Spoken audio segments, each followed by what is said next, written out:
ការបះបោរផ្ដាច់ទឹកដីនៃប្រទេសថៃភាគខាងត្បូងនៅតែបន្តភាពស្មុគស្មាញដល់សង្គមថៃមកទល់បច្ចុប្បន្ននេះតើកត្តាអ្វីខ្លះដែលជាដើមចមនៃការបះបោរឥឡូវយើងមកនិយាយលម្អិតនៅក្នុងវីដេអូនេះទាំងអស់គ្នាបញ្ហាចលនាផ្ដាច់ទឹកដីនៅភាគខាងត្បូងប្រទេសថៃជាពិសេសក្នុងខេត្តប៉ាតានីយ៉ាឡាសុងខ្លានិងនារាធីវ័តគឺជាបញ្ហាដ៏ស្មុគស្មាញដែលមានចរិតលក្ខណៈជាប្រវត្តិសាស្ត្រទៅហើយជាពិសេសគឺជាតិពន្ធុនិងសាសនាខាងក្រោមនេះគឺជាកត្តាសំខាន់ដែលបណ្ដាលឲ្យមានការបះបោរនិងជម្លោះតែងតែកើតឡើង 1. កត្តាប្រវត្តិសាស្ត្រការបាត់បង់អធិបតេយ្យភាពកាលពីមុនតំបន់នេះ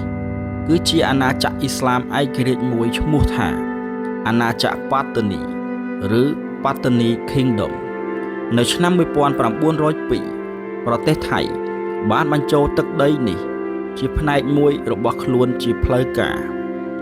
បាត់បង់អធិបតេយ្យភាពនេះហើយបានបន្សល់ទុកនៅស្មារតី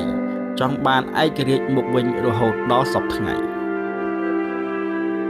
2. ភាពខុសគ្នានៃអត្តសញ្ញាណសាសនានិងភាសា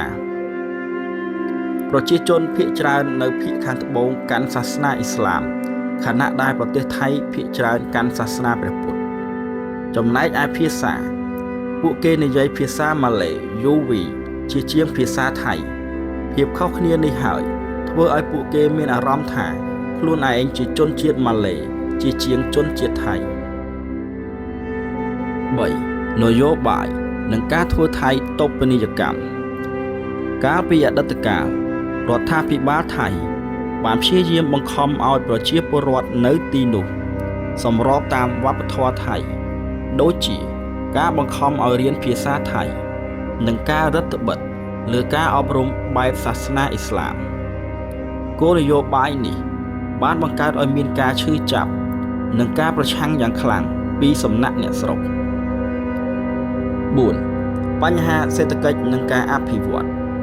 តំបន់ភាគខាងត្បូងភាគច្រើនត្រូវបានគេមើលរំលងក្នុងការអភិវឌ្ឍសេដ្ឋកិច្ចបើប្រៀបធៀបនឹងតំបន់ផ្សេងទៀតនៃប្រទេសថៃអត្រាភាពក្រីក្រនិងកង្វះឱកាសការងារបានធ្វើឲ្យយុវជនងាយនឹងត្រូវបានគេអូសទាញឲ្យចូលរួមក្នុងក្រុមប្រដាប់អាវុធ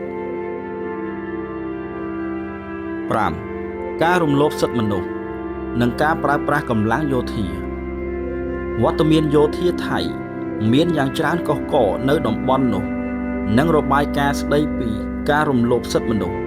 ដូចជាការប្រព្រឹត្តនៅតាក់បៃក្នុងឆ្នាំ 2004 បានធ្វើឲ្យប្រជាជនបាត់បង់ទំនុកចិត្តលើរដ្ឋាភិបាលនិងការបង្កើនការគាំទ្រដល់ការបះបោរ 6. ការបង្ក្រាបដោយហិង្សាយ៉ាងកម្រោលនៅក្នុងឆ្នាំ 2004 ក្រោមការដឹកនាំរបស់លោកថាក់ស៊ីនស៊ីណាវ៉ាត្រា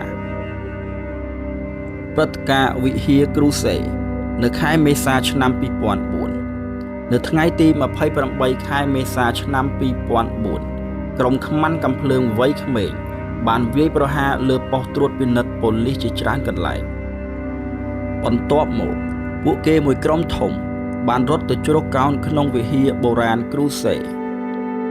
កងទ័ពថៃបានប្រើអាវុធធុនធ្ងន់បាញ់សម្រុកចូលក្នុងព្រះវិហារដែលបណ្ដាលឲ្យមនុស្សស្លាប់យ៉ាងហោចណាស់32នាក់នៅទីនោះការប្រើប្រាស់កម្លាំងបាយហួសហេតុនេះបានធ្វើឲ្យអ្នកស្រុកកាន់តែខឹងសម្បារនិងបង្កើនការគាំទ្រដល់ក្រុមបះបោរព្រឹត្តិការណ៍នៅតាក់បៃខែតុលាឆ្នាំ 2004 ព្រឹត្តិការណ៍នេះគឺជាព្រឹត្តិការណ៍ដែលអាក្រក់បំផុតនិងល្បីល្បាញបំផុតក្នុងប្រវត្តិសាស្ត្រជម្លោះភាគខាងត្បូងប្រជាជនបានមកជួបជុំគ្នានៅមុខប៉ុស្តិ៍ប៉ូលីសស្រុកតាក់បៃដើម្បីទាមទារឲ្យដោះលែងអ្នកភូមិដែលត្រូវបានចាប់ខ្លួនប៉ុន្តែផ្ទុយទៅវិញពួកគេត្រូវបានកងទ័ពបាញ់បំបែកវងមនុស្សស្លាប់7នាក់និងចាប់ខ្លួនមនុស្សជាង700នាក់អ្នកដែលត្រូវបានចាប់ខ្លួន ត្រូវបានគេបង្ខំឲ្យដេកកាប់មុខនៅលើគ្នាជាច្រើនជាន់នៅក្នុងឡានដឹកជញ្ជូនដោយរថយន្តយោធាដែលមានសភាពណែនចង្អៀតដោយសារការធ្វើដំណើរយូរនិងការដេកសង្កត់លើគ្នាធ្វើឲ្យមនុស្ស78នាក់បានស្លាប់ដោយសារថប់ដង្ហើមពេលទៅដល់បន្ទាយយោធាព្រឹត្តិការណ៍ឆ្នាំ2004នេះហើយគឺជាដំបៅមហារីកនៃជម្លោះភាគខាងត្បូងថៃដែលកើតឡើងក្នុងសម័យលោកថាក់ស៊ីន